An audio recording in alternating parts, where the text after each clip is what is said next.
চাপা দিদি, আর কতদিন এভাবে খালি পেটে ঘুমোবো রে? সেই তো কতদিন বলতো সবজি মেখে ভাত খাইনি। আগের দিনে দুটি বাসি ভাত ছিল, সেই দিয়ে আর জল ঢেলে খেলাম। আমরা কি ভালো মন্দ খাবো না? কি করবি বল বোন, আমার কি কষ্ট হয় না তোকে এইভাবে খালি পেটে ঘুম পাড়াতে? আমারও তো খারাপ লাগে যে বোনটাকে দুমুঠো খেতে দিতে পারি না। কিন্তু জানিস বোন, যতদিন না নিজে কিছু করে উঠতে পারবো ততদিন কিছুই হবে না, শুধু দুঃখই করে যাব আমরা। আইডিয়া!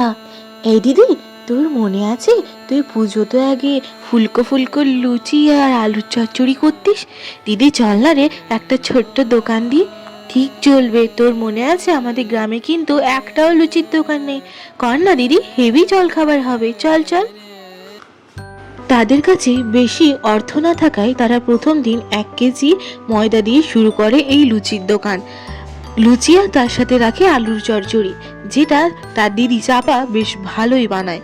রান্নায় সে পটু এবং কথাবার্তা এবং বুদ্ধিতে তার বোন পটু, দুজনেই মিলেমিশে দোকান করে। বোন রে, সেই সকাল থেকে দোকান খুলেছি, একটাও তো কেউ এলো না কিনতে। বিক্রি হবে তো রে? আমার তো ভয় লাগছে, এই যদি লুচিগুলো বিক্রি না হয় সব কিন্তু বৃথা চলে যাবে রে, আমাদের টাকাটাও নষ্ট হবে। কিছু ভুল করলাম না তো রে বোন? তুইও তো ভাবিস না দিদি, লুচি তো নিশ্চয় বিক্রি হবে। তাছাড়া তুই একটু দাঁড়া, আমি কিছু একটা ভাবি। দোকানে লোকজন আনতে গেলে ক্রিয়েটিভ কিছু করতে হবে। কি করা যায়? হ্যাঁ, দাঁড়া দাঁড়া দাঁড়া, আমি এক্ষুনি আসছি। তুই একটু দাঁড়া, তুই গরম গরম গরম লুচি ভাজ। কোথায় যে গেল আমাকে লুচি ভাজতে বলে? কি জানি কি করবে এই মেয়েটা। যাই।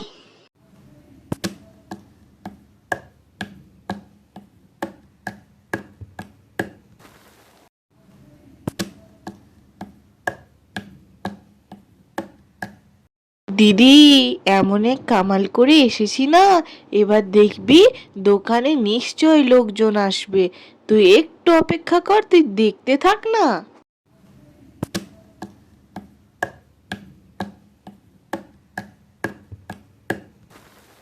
তোমরা শুনলাম নাকি লুচির দোকান দিয়েছো?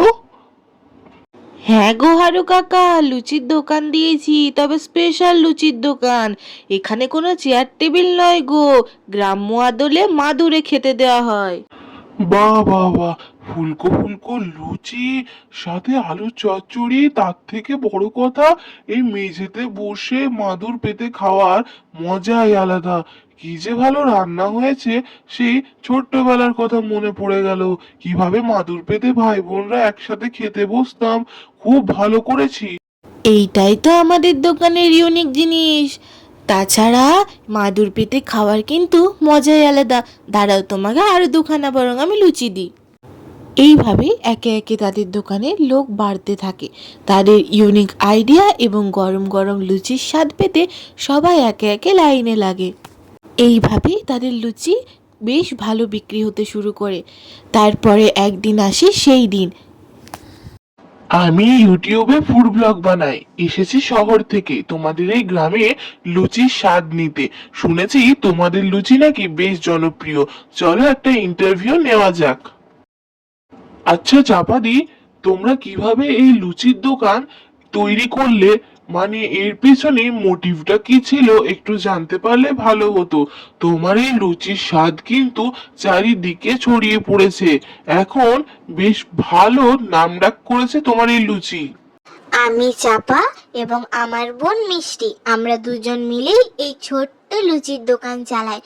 আসলে অভাব অনটনেই শুরু করেছিলাম এই লুচির দোকান। আজ মোটামুটি কিছু কিছু মানুষ এখানে আসে, তবে যতজনেই আসে তারা এটাই বলেছে আমাদের লুচির স্বাদ ভালো। তবে সেটা আমরা বলছি না, আপনারা সবারই কাছ থেকে জানতে পারেন এবং আপনারাও খেয়ে দেখুন, আশা করি ভালো লাগবে সবার। আমার দিদি হচ্ছে চাপা এবং আমি হচ্ছি মিষ্টি। দিদি আমার আসলে লুচিগুলো রান্না করে, আর আমি রান্না করি আলুর চচ্চড়ি। তবে সত্যি বলতে দিদি এরকম ফুলকো ফুলকো লুচি না ভাজলে কোনোদিনই আমাদের দোকান চলতো না। দিদির রান্নার হাত কিন্তু অসাধারণ।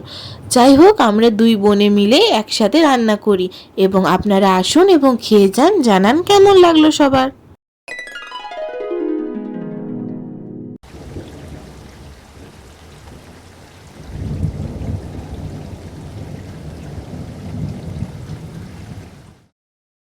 এই দিদি, শোন না রে, একটা সুখবর আছে রে।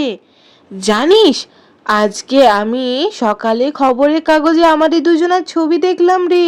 আর বড় বড় করে লেখা আছে দুই বোনের লুচি ঘর। কি যে ভালো আর্টিকেল লিখেছে, তুই জানতে পারবি না। সত্যি বলছিস বোন? তার মানে ওই ফুড ব্লগেরই সব কামাল।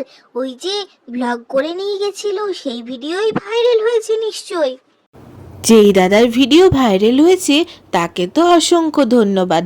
তাছাড়া দিদি, তুই এত ভালো রান্না করিস বলেই তো আজ তোর পরিশ্রমের ফল হয়েছে রে। আজ একটু বেশি লুচি ভেজে নিয়ে চল, দেখ না কি হয়। পরের দিন থেকেই তাদের হঠাৎ করে লুচির ব্যবসা বাড়তে শুরু করে। একে একে মানুষজন ভিড় করে তাদের দোকানে এবং তাদের পরিশ্রমের ফল তারা পায়। এইভাবেই চলতে থাকে তাদের এই ছোট্ট লুচির ব্যবসা এবং সবাই আনন্দ করে মাদুর পেতে এখানে খেতে বসে এবং আনন্দ করে তাদের লুচি এবং আলুর সবজি উপভোগ করে।